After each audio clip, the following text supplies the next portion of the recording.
Hello everyone, James Donaldson here. Great ways to support me are Patreon, Instagram, TikTok, Getter now, and of course on YouTube.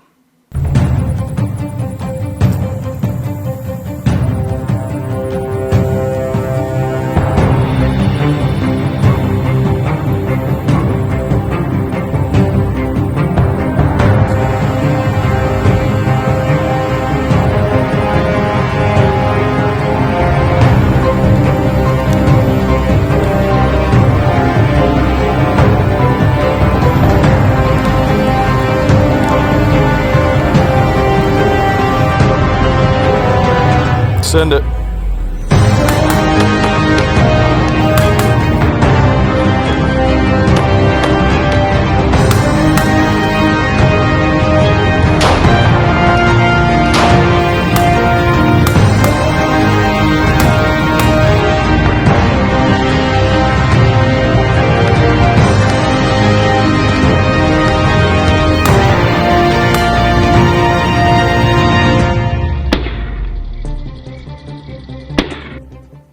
Alright everyone, for the gentleman's disclosure, we're going to be talking about the gear you use for concealed carry and how to select it. So, jumping right in to the meat and potatoes.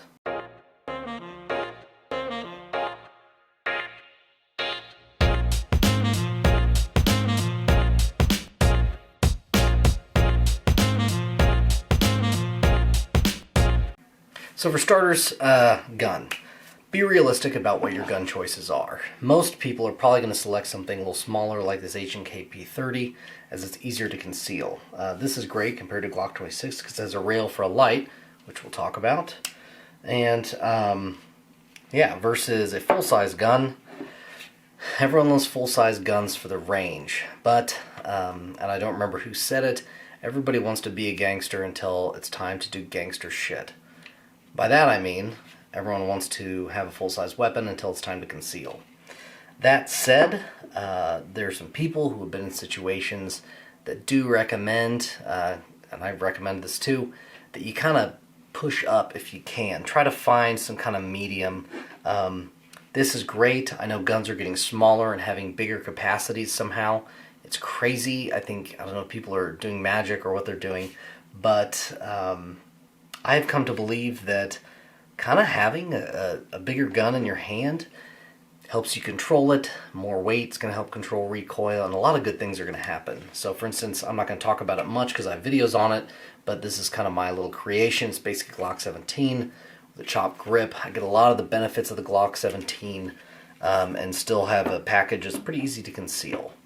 So moving on from there, you're looking at hammer versus striker fired. I have a video on pistol operations, so feel free to check that out as well. And now, moving on to the next part.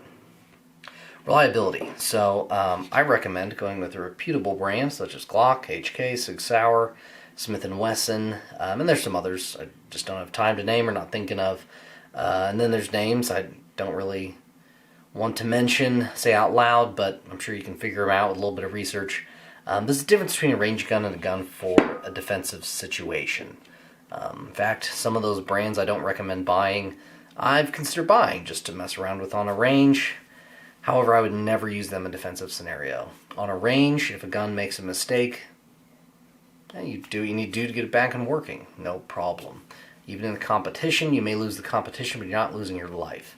For a defensive pistol, weapon, rifle, shotgun, whatever, it matters. So, and same goes for ammunition, which we'll also get into. Now let's talk holsters. The primary point of a holster is to cover the trigger and prevent it from going off. That said, reholstering is something you need to pay attention to. I want to say it before I forget, because guns that don't have manual safeties, basically the trigger is the safety. Things get stuck in there when you're reholstering it, and it can make the gun go off. So, very important to pay attention to that. Next. So, basically, IWB, OWB, in waist belt, outside of waist belt. This is very comfortable. It's also very natural for me because I've been drawing from the 3 o'clock-ish for about, well, over a decade. So this is very nice. It's also a lot more comfortable. It's most comfortable. Another 3 or 4 o'clock example would be this crossbreed right here. Very comfortable, although when you're inside the waist belt, I found it's very hard to carry with a light, especially if you're going with a bigger size gun. So that's one of the reasons this has kind of gone out for me. Now, this is great, but it does mean I have to consider how I'm going to store my spare magazine. Whereas the sidecar here from T-Rex Arms stores with the gun. So I have this nice little package. I was very skeptical of appendix carry, especially this T-Rex Arms sidecar or any other version of it. However, I am liking it quite a bit, and I'll probably do a separate video just on that. The talking location, here, as I said, it's a very natural pull, and if you're dealing with someone face-to-face, I would say it's harder for them to get your gun than it is if it's an appendix. Now that said, if you're not dealing with someone face-to-face, as many assailants surprise you, this is easier for them to access, this is harder. Also, this is a lot easier to get to from sitting down, especially in a car. In fact, in a car, a lot of times I pull my shirt or whatever over behind it so that it's very easy to access the weapon. So, anyway, you have another thing to consider. Now, people say this is natural and faster, and I put those in quotes because, again, this is very natural to me too. Faster, it's going to depend on training and you. So, there are those factors that I don't really agree with. Now, there is one other shoulder holster. I used to do it. Problem is, I think most people would have a really hard time being that fast with it. And that said, you could get really fast. So I don't think it's a method that you should totally discount, as it's also very comfortable. I have used a shoulder holster before, with PPK in fact, but a lot of variables can change that kind of thing. What I do think is a good idea is do something like me if you like, and have the different methods available depending on what you're wearing. If I think I'll be wearing a jacket, especially being in the Midwest, a coat, I can open carry at work. So I can walk around work with this without a jacket, not a problem. And then if I go to run errand, leave my jacket on, it's concealed, at least in the state of Kansas, no big deal there. Summer, I don't really have any shirts that'll cover this up well, so I think I have one. So that's about it. Otherwise, this is probably what I wear 80% of the time, if not more. And it is very effective, as I've said. Alright, getting into the next bit. Accessories. Light, iron sights, and optic. Get a light, get a light, get a light. You have to know what you're shooting at. And that's not just the target, intended target, rather. Also the backdrop, as you would in the daylight. Those rules apply when it's hard to see too. So get a light. And don't just get a light, practice with it. Know what to do. Second nature means your brain thinks, I want the light on. Your brain doesn't think, oh, I need to move my index to turn the light on. It just thinks, light. So, very important. Very important, very important. Some guys say, well, I got night sights. Okay, well, first of all, night sights don't help you identify your target. Night sights help you identify the sights. Also, if you ever look down any set of night sights and turn on a decent light, it's going to wash out your night sights and they become iron sights. So, again, why spend the money on that when this is more of a priority, the light? Next, optic. I'm going to do a whole video on why optics are relevant and I would say necessary. Not required, like a light, but necessary. And but that is definitely the last thing I recommend you do. Depending on your gun, you may not even need to do the sights at all. So there's that. Now, no matter what you do, as I said, practice, practice, practice. That even goes back to the holsters, goes back to your gun. You should know how to operate your gun no matter what you're doing. That includes, if it's a little more complicated of a gun,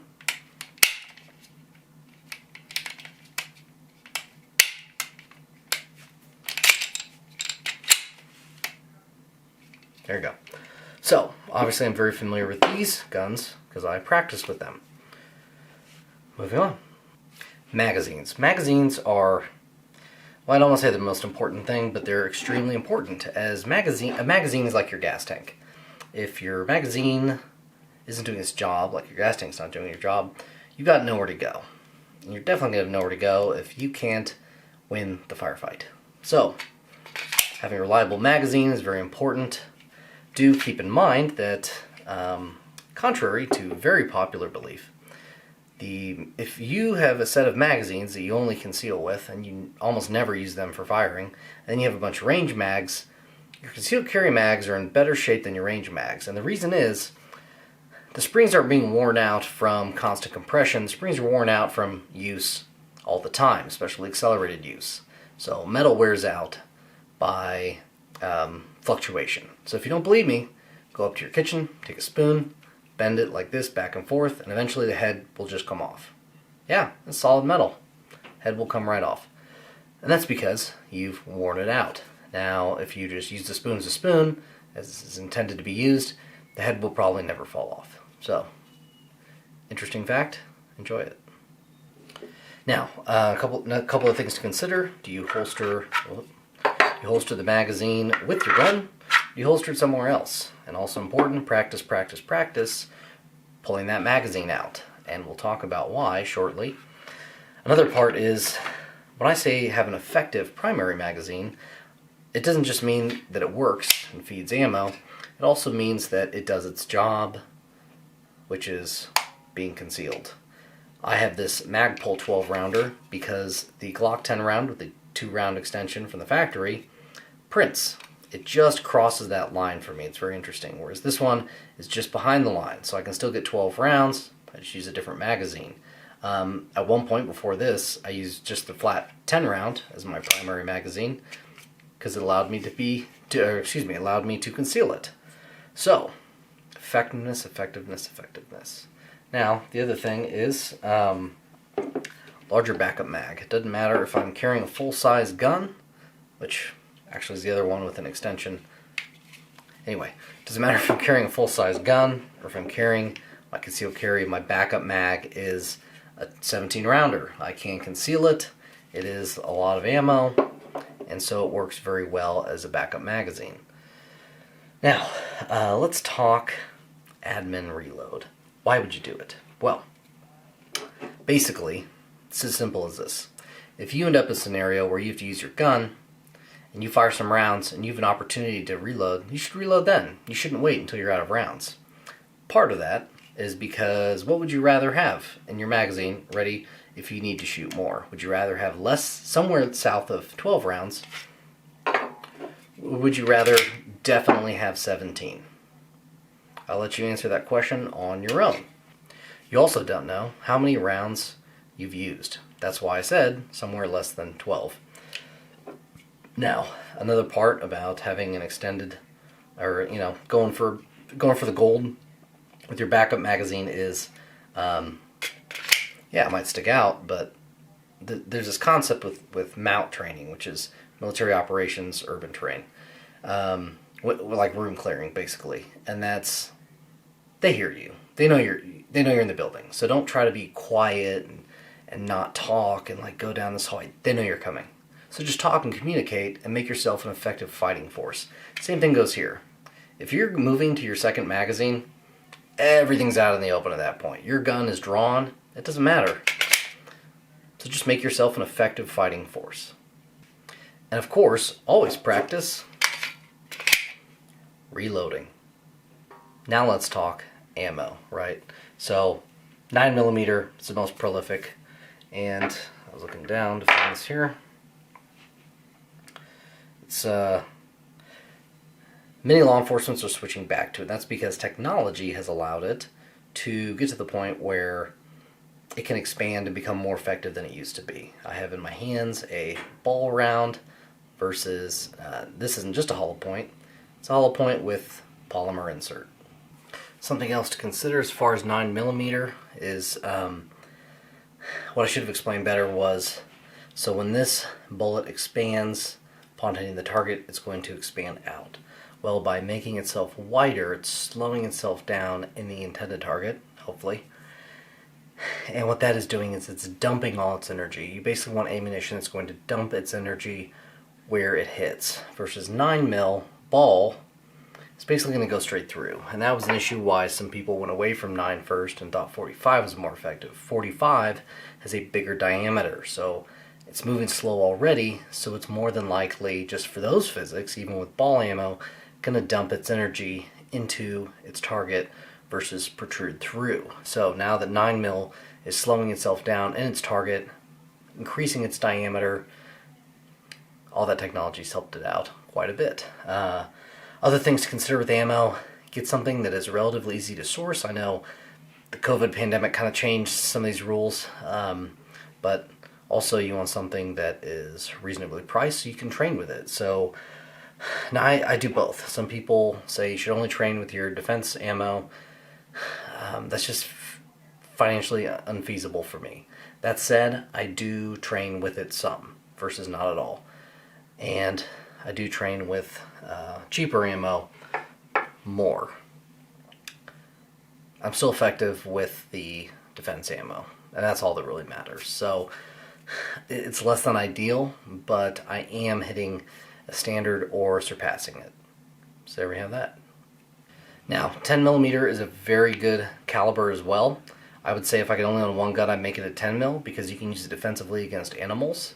Now granted, depending on where you live, that may not be an issue and you can stick with 9 anyway, or maybe you never plan on going out in nature. Also great to stick to 9. Ideally, you can just have a situation where you have both. The point is that I think 10mm is the second most relevant round behind 9mm. If I was to only own two, well, I do. I only own 2 handgun calibers, 9 and 10mm. There you go. Now, also know that statistically, 40 Smith & Wesson and 357 Magnum have both stopped more incidences than any other round. Now, I don't know the constraints to that or the variables, so I don't know if that includes citizen and law enforcement, etc., because for a while, law enforcement has pretty widely used Smith & Wesson, and they get in more incidences. But also there's a lot of civilian ones that aren't going to be reported, versus law enforcement ones, pretty much they all have to be reported, so something to consider. So on to clothing. What do you normally look like? What does your clothing say? And of course, are you walking around with things like this? Or, are you wearing washes like this? Getting down to basically how a gun fits into it. Consider the cut of various clothing. So you don't want something that's going to restrain you. Look at strengths and weaknesses. So a suit jacket that's kind of fitted tightly, it will cover up a weapon, but if it's a tighter jacket, especially if you button it, it'll bulge it. So you got to figure it out. Also, you need movability. A suit jacket could be very tight around the shoulders and elbows, making this position hard. Something people don't think about. Train, practice with what you're using. Anyway, of course we have situational considerations as well. So you're carrying on a belt because you want to wear this gun. So you're carrying on a belt, but when you go to where you're going, are you probably going to have to take your jacket off, either because you get hot or because it'll look weird. Things to consider, Okay, so you're going to go somewhere and stand most of the time. Well, appendix should be easy to carry. Or are you going to sit most of the time? Or are you going to do both? Do you have your belt a little looser because you're going to sit with an appendix holster? Do you have it tighter because you're going to stand? What if you're doing both?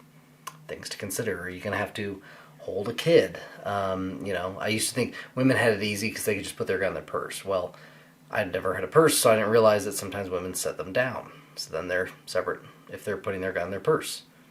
Things to consider. Are you going to hold a kid? Do you have your hand handcuffed to a briefcase? And one-hand operation going to be necessary. All things to consider. Practice. Practice while watching TV, whether you're just sitting watching TV, practicing manipulations,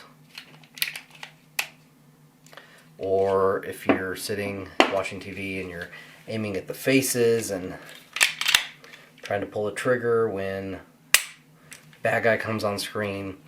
When I work from home, and even then at my office, since we're so pro 2A, sometimes I dry fire at my desk.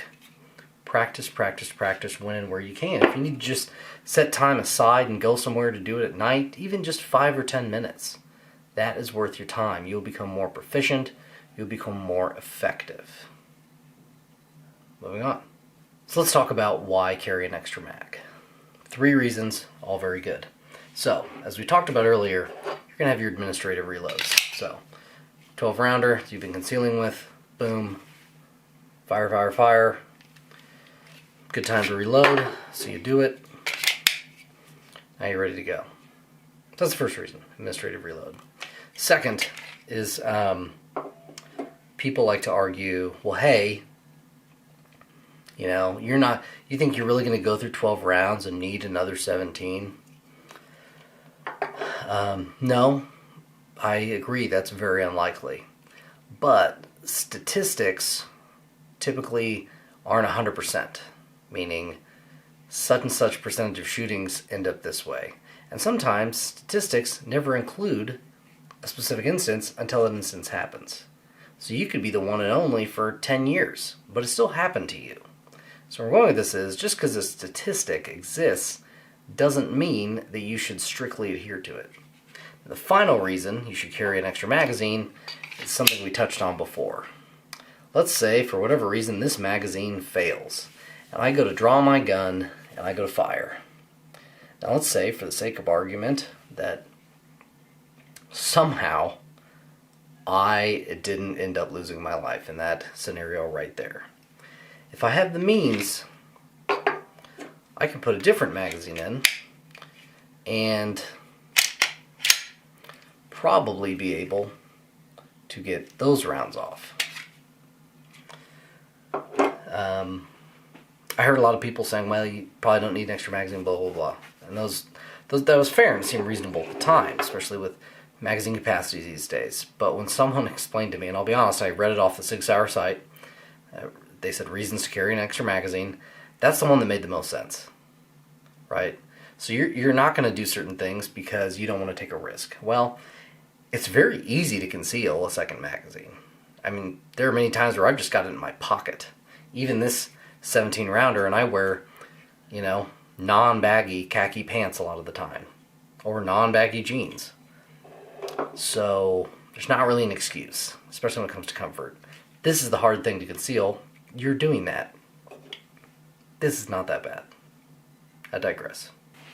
Into caveats and variables. So, printing. It's going to happen. And sometimes you have the force print, which kind of goes back to things to consider with your situation. But printing is going to happen. Now, first rule of printing is most people aren't going to notice. And if someone does notice, they're probably a fellow concealed carrier, and you guys can give each other that look like, I got you, man. So, no worries there. Now, another funny thing is, an example of that is a friend and I were in a scenario where we were both carrying, and we kind of gave each other the check. And my friend was like, hey, does it look like I'm carrying? And they had on a sweater, and I was like, I know what to look for. And then I put my hand where I thought the gun was, because it was a location where some people carry, and it kind of looked like a point sticking out. And there was nothing there. And they were actually carrying somewhere else. So I had no idea.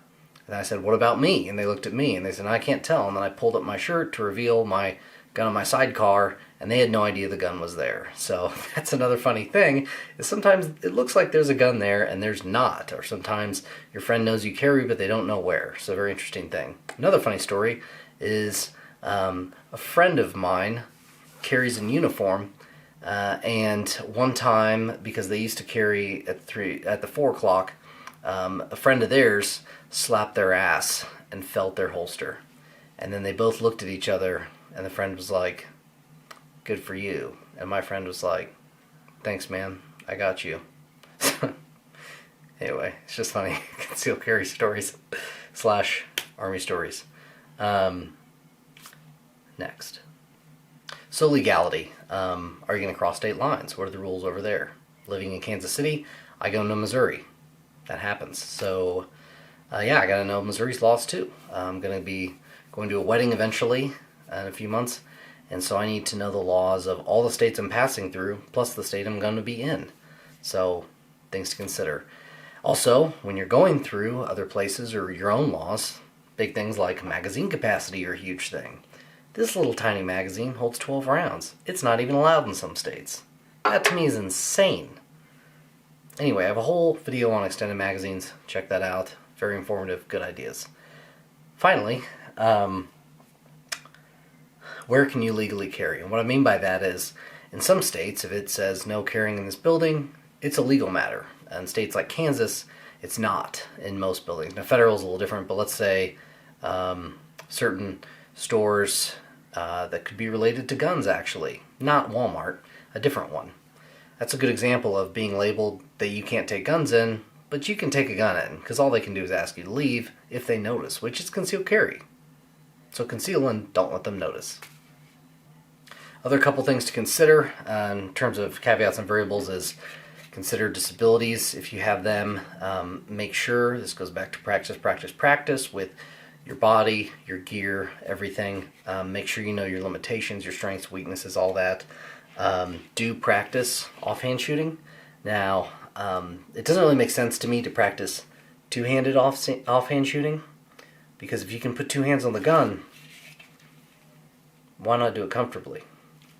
So, anyway, offhand shooting, not a bad idea. That being said, one-hand operation. So, I very much, and I have a video on it, feel free to go back and check it out. The slide release versus the slingshot method.